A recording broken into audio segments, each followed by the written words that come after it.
여러분 안녕하십니까? 노년의 욕구에 오신 것을 진심으로 환영합니다. 저는 오늘 이 시간을 통해 자극적인 이야기가 아니라 우리가 너무 오래 미뤄두고 외면해온 삶의 핵심을 함께 마주해 보려 합니다. 많은 분들이 나이가 들면 욕망도 설렘도 필요도 자연스럽게 사라진다고 생각합니다.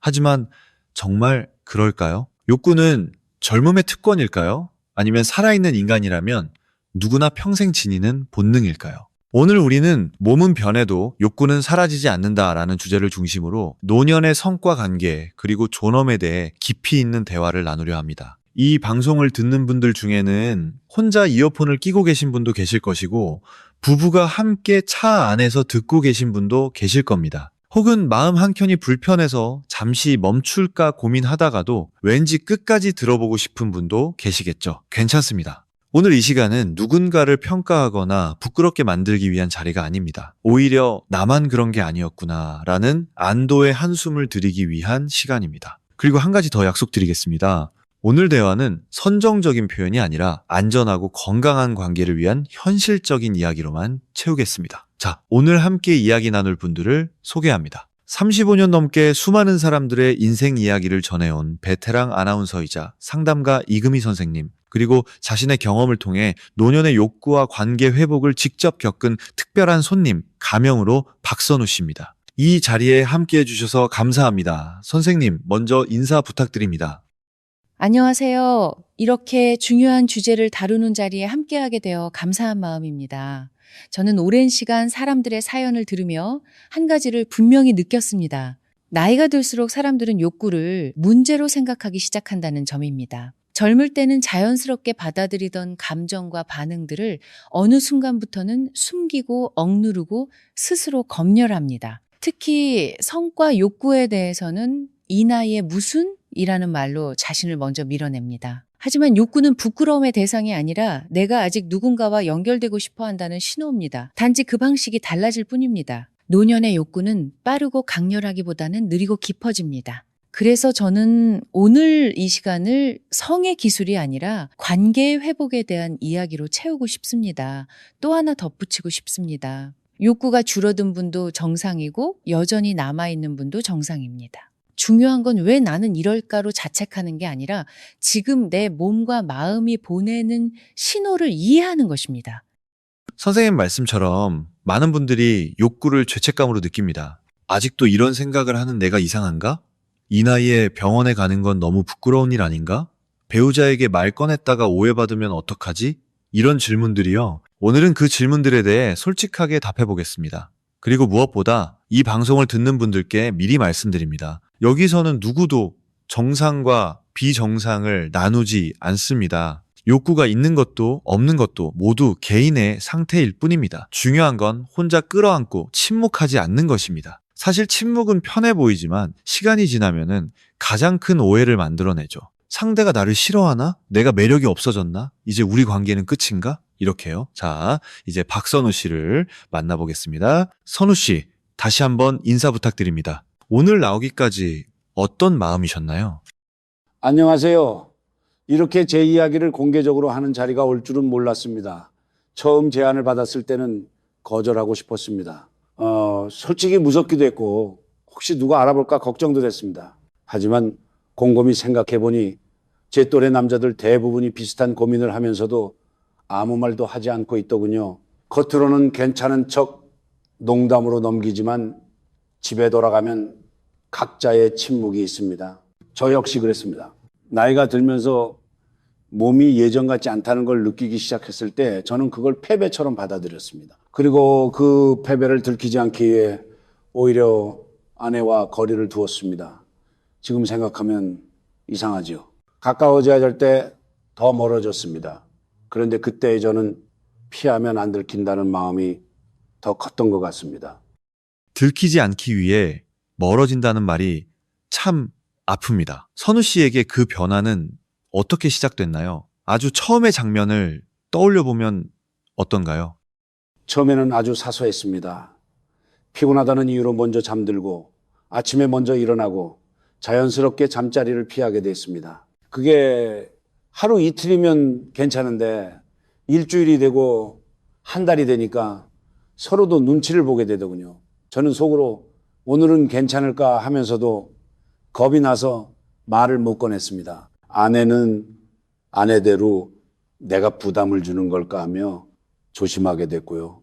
그러다 보니 자연스럽게 스킨십이 줄었습니다. 손 잡는 것도 어깨 기대는 것도 옆에 앉는 것도 어색해졌습니다.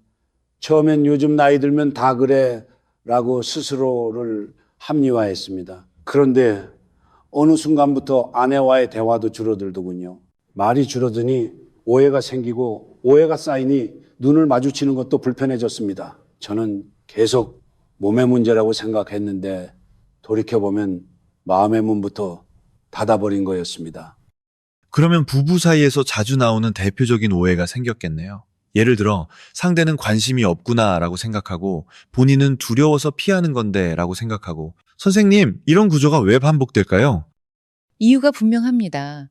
우리는 성과 욕구에 대해 배우지 못한 채 어른이 되었기 때문입니다. 기능이 약해지거나 몸이 변하면 그걸 대화로 풀어야 하는데 우리는 침묵으로 처리해 왔습니다. 특히 남성은 내가 해내야 한다는 압박을 오래 학습해왔고 여성은 거절당하면 내가 매력 없는 사람 같을까 하는 불안을 오래 견뎌왔습니다. 그러니 둘 다 말문이 막힙니다. 그런데요, 말문이 막힌 상태가 길어지면 사람은 상대의 마음을 추측으로 채웁니다. 추측은 대부분 최악을 향해 가죠. 나를 사랑하지 않나 보다. 내가 짐인가 보다 같은 생각이요. 그래서 저는 늘 말합니다. 성의 문제는 결국 관계의 언어 문제라고요. 언어가 사라지면 오해가 대신 말하기 시작합니다. 선우 씨, 그 마음의 문이 닫혔다라는 걸 깨닫게 된 결정적인 계기가 있었나요? 아내분이 어떤 표현을 했는지, 그때의 표정이나 분위기까지 기억나시나요? 아내의 한마디였습니다. 어느 날 저녁 설거지를 마치고 아내가 조용히 앉더니 말했습니다. 당신 나를 더 이상 여자로 보지 않는 것 같아. 그 말이 제 가슴을 그대로 찔렀습니다. 저는 그런 생각을 한 적이 없었거든요.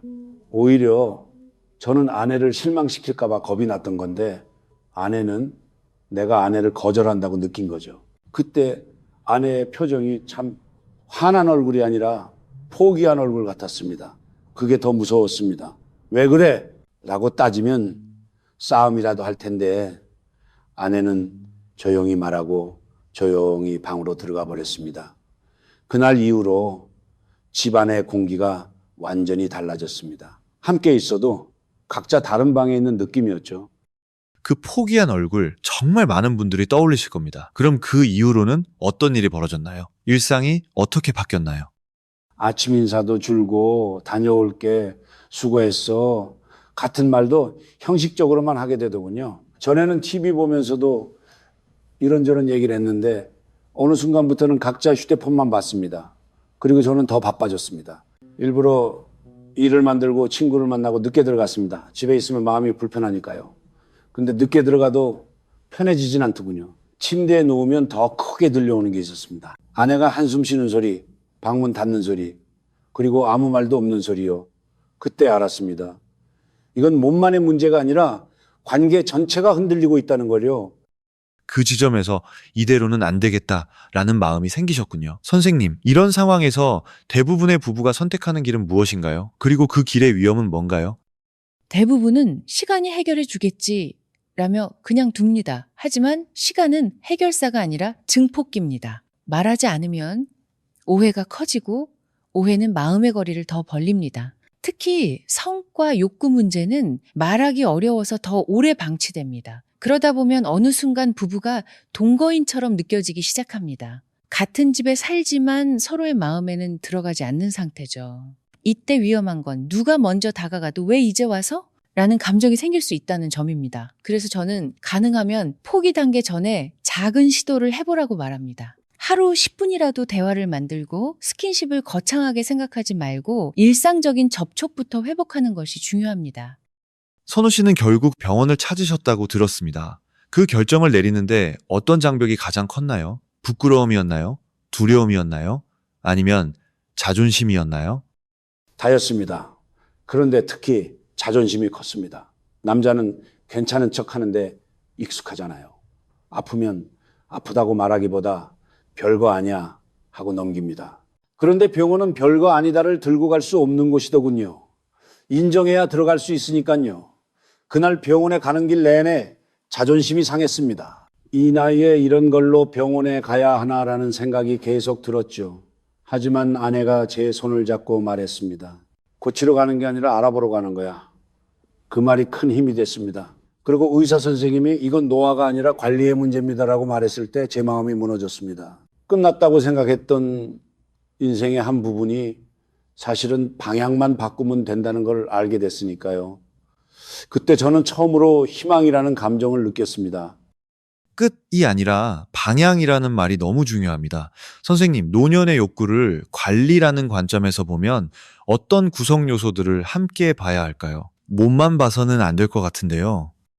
맞습니다. 관리에는 세 층이 있습니다. 첫째는 몸의 층입니다. 혈관, 호르몬, 수면, 약물, 만성질환, 운동 같은 것들이요.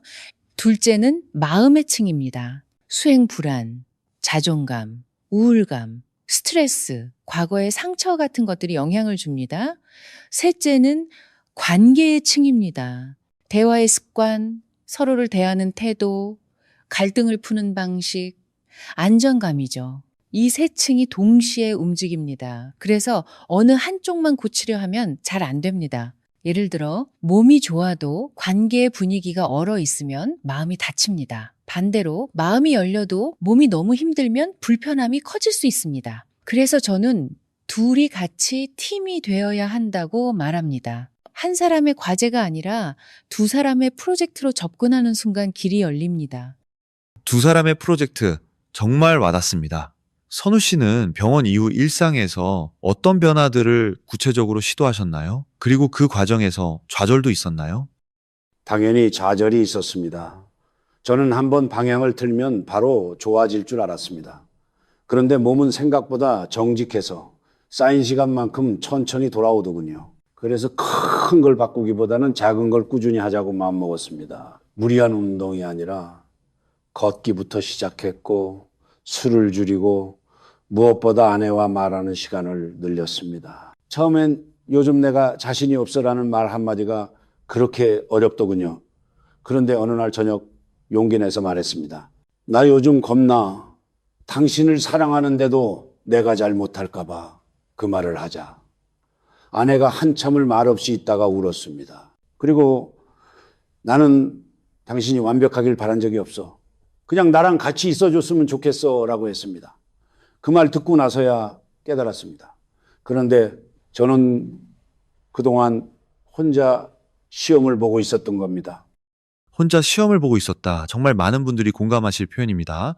선생님, 수행 불안이 실제로 몸에 미치는 영향은 어느 정도인가요? 그리고 그 불안을 낮추는 현실적인 방법이 있을까요? 수행 불안은 생각보다 강력합니다. 뇌가 몸에게 지금은 평가받는 자리다라고 신호를 보내면 몸은 자연스럽게 긴장합니다. 긴장은 감각을 차단하고 감각이 차단되면 또 불안해지고 그게 악순환이 됩니다. 그래서 해결의 핵심은 평가의 프레임을 바꾸는 것입니다. 저는 부부에게 이렇게 제안합니다. 첫째, 오늘은 결과를 목표로 하지 않기. 둘째, 불편하면 바로 멈출 수 있다는 안전장치 만들기. 셋째, 상대를 검사관이 아니라 동료로 보기. 그리고 아주 구체적인 문장도 필요합니다. 오늘은 잘하려고 하지 말고 함께 있자. 오늘은 천천히 가자. 괜찮아. 멈춰도 돼. 이런 문장들이 불안을 낮춥니다. 말 한마디가 몸의 긴장을 풀어주는 스위치가 될 수 있습니다. 듣고 계신 분들, 지금 이 문장들을 마음속에 저장해 두시면 좋겠습니다. 선우 씨는 실제로 그런 안전 문장을 만들어 보셨나요? 네, 저희는 약속을 만들었습니다. 오늘은 그냥 안고 자자. 오늘은 손만 잡자. 오늘은 대화만 하자. 이런 식으로요. 그리고 중요한 게 하나 더 있더군요. 웃지 않기입니다. 민망하다고 웃어버리면은 상대는 조롱으로 느낄 수 있습니다. 그래서 민망해도 진지하게 대신 따뜻하게 하자고 약속했습니다. 또 아프면 바로 말하기도 약속했습니다. 예전에는 아내가 불편해도 저는 눈치를 못 챘습니다. 이제는 괜찮아 라고 묻는 걸 습관으로 만들었습니다. 그랬더니 아내도 마음이 놓였는지 더 솔직해졌습니다. 솔직해지니까 오히려 분위기가 좋아지더군요. 여기서 중요한 이야기가 나옵니다. 결국 잘하는 것보다 안전하게 하는 것이 먼저다. 그리고 솔직함이 분위기를 살린다. 선생님, 여성 시청자분들께서 자주 말하는 고민도 있습니다. 내 몸이 변해서 자신이 없다. 불을 끄고 숨고 싶다. 거울을 보면 마음이 다친다. 이런 이야기요. 어떻게 접근하면 좋을까요? 너무 자연스러운 감정입니다. 중년 이후 여성은 호르몬 변화로 몸이 달라지고 피로감도 늘고 피부와 체형도 변합니다. 그 변화 자체는 죄가 아닌데 우리는 오랫동안 젊은 매력이라는 기준을 주입받아 왔죠. 그래서 스스로에게 하시해집니다. 하지만 관계에서 매력은 몸의 선만이 아니라 안심에서 나옵니다. 상대가 나를 안전하게 바라봐 준다는 느낌, 내가 거절당하지 않는다는 확신이 생기면 사람은 다시 빛납니다. 그래서 부부가 함께 칭찬의 언어를 회복해야 합니다. 오늘도 고생했어. 당신 손이 따뜻해서 좋다. 당신 옆이 편하다. 이런 말이요. 그리고 조명도 중요합니다. 완전한 어둠이 아니라 부드러운 조명은 오히려 서로를 더 편안하게 합니다. 숨는 게 아니라 안전한 환경을 만드는 거죠. 아주 현실적인 팁이네요. 선우 씨, 아내분이 자신감 문제로 힘들어 하신 적도 있었나요? 그때 선우 씨는 어떻게 반응하셨나요? 있었습니다. 아내가 어느 날 이렇게 말했습니다.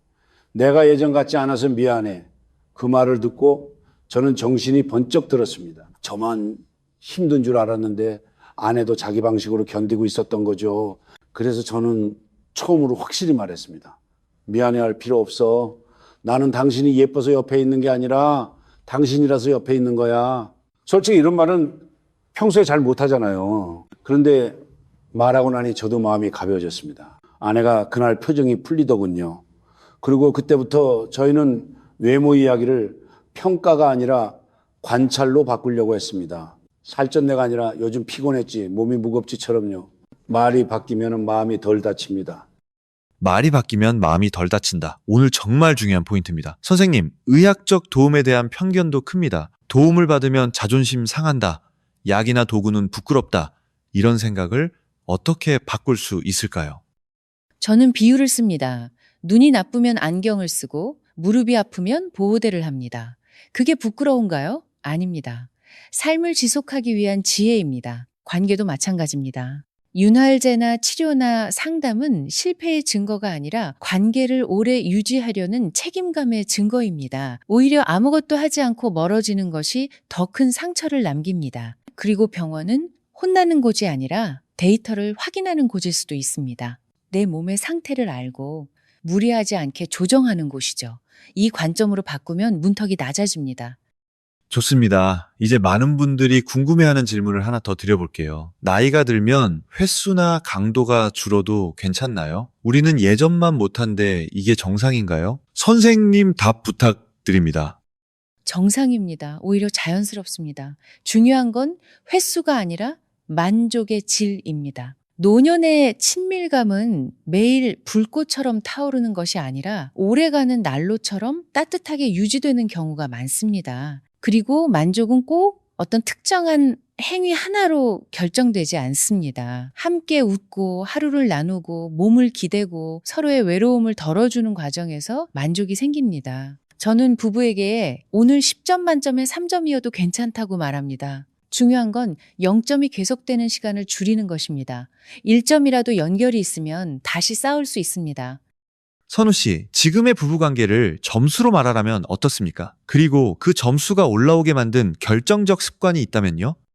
지금은 예전보다 훨씬 안정적입니다. 점수로 말하면 예전에는 1점도 안 됐던 것 같고 지금은 6점이나 7점 정도는 되는 것 같습니다. 결정적 습관은 하루 한 번 접촉이었습니다. 거창한 게 아니라 어깨를 토닥이거나 손을 잡거나 등을 쓸어주는 것. 그리고 하루 한 번 말입니다. 오늘 어땠어? 고생했어. 고마워. 이런 말이요. 이게 쌓이니까 어떤 날은 더 가까워지고 어떤 날은 그냥 편안해지고 그렇게 관계가 다시 살아났습니다. 그리고 놀라운 건 마음이 가까워지니 몸도 조금씩 따라온다는 점이었습니다. 결국 순서가 바뀐 거군요. 젊을 땐 몸이 먼저, 노년엔 마음이 먼저, 그리고 마음을 열기 위해서는 말과 접촉이 필요하다. 이제 마무리로 가기 전에 세 분께 각각 오늘 밤 당장 할 수 있는 한 가지를 부탁드리겠습니다. 단, 부담스럽지 않고 실패해도 괜찮은 수준으로요. 선우 씨부터 말씀해 주시죠. 저는 손부터 잡기를 추천합니다. 대단한 걸 하려 하지 말고 옆에 앉아서 손을 잡아보세요.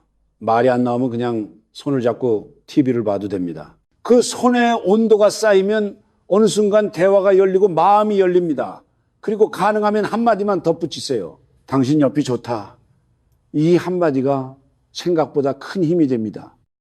저는 평가하지 않기를 추천합니다. 오늘 내 몸이 어떻든 상대가 어떻든 평가를 멈추고 지금 느껴지는 것을 받아들이는 연습을 해보세요. 불안이 올라오면 이렇게 말해보세요.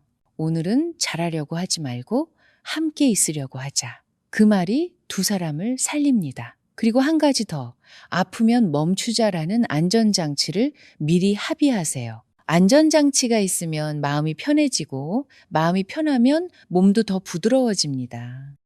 저는 부끄러워하지 않기를 드리고 싶습니다. 몸이 아프면 병원을 찾듯 관계가 아프면 도움을 받는 건 너무나 정상적인 일입니다. 숨기지 마십시오. 미루지 마십시오. 오늘 밤 거창한 이벤트는 필요 없습니다. 옆에 있는 사람의 손을 한 번만 더 따뜻하게 잡아보세요. 그 작은 접촉이 마음의 문을 열고 다시 흐름을 만들 것입니다. 그리고 혹시 혼자 듣고 계신 분이라면 스스로에게도 같은 말을 해주세요. 나는 아직 사랑할 자격이 있다. 그 말이 내일의 용기를 만듭니다.